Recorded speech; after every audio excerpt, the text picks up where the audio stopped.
সরকারি হাসপাতালে ডায়ালাইসিস সেবা দিতে 2015 সালে পাবলিক প্রাইভেট পার্টনারশিপ পিপিপি প্রকল্পের আওতায় ভারতীয় প্রতিষ্ঠান স্যান্ডর মেডিকেটস প্রাইভেট লিমিটেডের সঙ্গে একটি চুক্তি স্বাক্ষর করে স্বাস্থ্য অধিদপ্তর। ওই চুক্তির আওতায় গত 10 বছর ধরে National Institute of Kidney Diseases and Urology, নিগডু ও চট্টগ্রাম মেডিকেল কলেজ হাসপাতাল কিডনি রোগীদের ডায়ালাইসিস সেবা দিয়ে যাচ্ছে। ডায়ালাইসিস সেবা দিতে গত 10 বছর ধরে সরকারি হাসপাতালে জায়গা, বিদ্যুৎ, পানি ও আর্থিক ভর্তুকি পেয়েছে ভারতীয় প্রতিষ্ঠানটি। তবে এর ফলে ধসে পড়েছে সরকারি হাসপাতালের নিজস্ব সক্ষমতা। নিগডু হাসপাতালের 40টি ডায়ালাইসিস মেশিনের মধ্যে এখন সচল মাত্র 8 থেকে 10টি, বাকিগুলো অকেজো পড়ে আছে। এতে কাজ হারিয়ে টেকনিশিয়ানদের কেউ বদলি হয়েছেন, আবার কেউ করছেন দাপ্তরিক কাজ। গোলসেন্স গ্রুপ আপনাকে দিচ্ছে 5 স্টার হোটেল ওনারশিপের সুযোগ। বিস্তারিত জানতে স্ক্রিনে দেওয়া হোয়াটসঅ্যাপ নাম্বারে এখনই কল করুন। দৈনিক আগামীর সময়ে প্রকাশিত প্রতিবেদন থেকে এসব তথ্য জানা গেছে।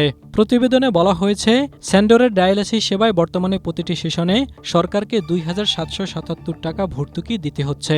রোগীর অংশসহ এক সেশনের খরচ 3,398 টাকা। এর সঙ্গে নিগডু ও চট্টগ্রাম মেডিকেল কলেজ হাসপাতালকে বহন করতে হচ্ছে স্যান্ডরের ব্যবহৃত বিদ্যুৎ ও পানির বিল। স্যান্ডরের জন্য জায়গা ছেড়ে দেওয়ার পাশাপাশি তাদের ব্যবহৃত বিদ্যুৎ বিল বাবদ নিগডুকে প্রতি মাসে প্রায় 5.5 থেকে 6 লাখ টাকা এবং পানির জন্য 20 থেকে 30,000 টাকা খরচ করতে হচ্ছে। ফলে 10 বছরের পাবলিক প্রাইভেট পার্টনারশিপ পিপিপি প্রকল্পের মেয়াদ শেষ হওয়ার মুখে প্রশ্ন উঠেছে, সেবা ভালো হলেও এই মডেল সরকারের জন্য কতটা টেকসই। স্বাস্থ্য অধিদপ্তরের রোগ নিয়ন্ত্রণ বিভাগের সাবেক পরিচালক এবং জনস্বাস্থ্য বিশেষজ্ঞ বেনজির আহমেদ বলেন, অনেক চুক্তিতেই দেখা যায় দেশের স্বার্থ, প্রতিষ্ঠানের স্বার্থ রক্ষা হয় না। চুক্তি সম্পাদনকারীদের অদক্ষতায়, দেশের প্রতি দায়বদ্ধতার অভাবে এমনটি হয়। এতে একটি প্রতিষ্ঠান ধ্বংস হয়ে যায়, দেশের স্বার্থহানি ঘটে, যা অনাকাঙ্ক্ষিত। আগামী 30 নভেম্বর এই প্রকল্পের মেয়াদ শেষ হচ্ছে। তবে চুক্তি নবায়ন নিয়ে তৈরি হয়েছে অনিশ্চয়তা।